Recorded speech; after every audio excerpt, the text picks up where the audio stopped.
Okay, tell me about your family. What's your family? Well, it was because Girl you go growing out up. there, but she had a brain to breathe. He couldn't breathe. You had to breathe on his time.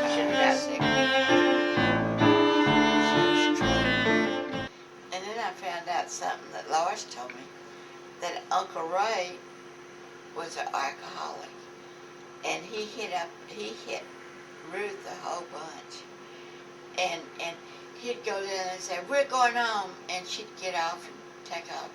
And one day he says, if things didn't go his way, one day he said, "We're leaving," and she said, "You may have made me do that before, but I'm not going home today." And he backed down and didn't go home. But he was real. You know what he was? He was a closet drinker. He didn't let anybody know. He drank the real stuff. He didn't drink beer. But he kept his job. He had a company job that his daddy had, in Arkansas. He always kept his job, and he retired and said that he was saving for their retirement and all that, and then he left all the money to his 2 children. He didn't leave her a penny, and they didn't give him any. At least from what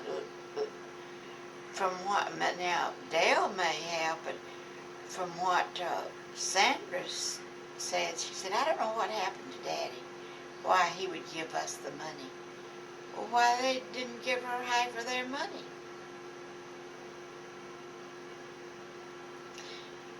And she just went downhill. She don't have the will to live, they say. I don't hear from her. She don't write to me. And she used to be. Well, she was salutatorian in high school. Actually, she should have been valedictorian, but this other girl had more money.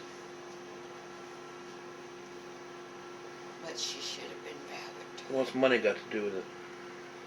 In a little town like that, the money,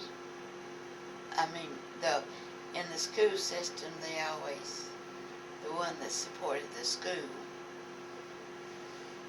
got it. Like Marshall is.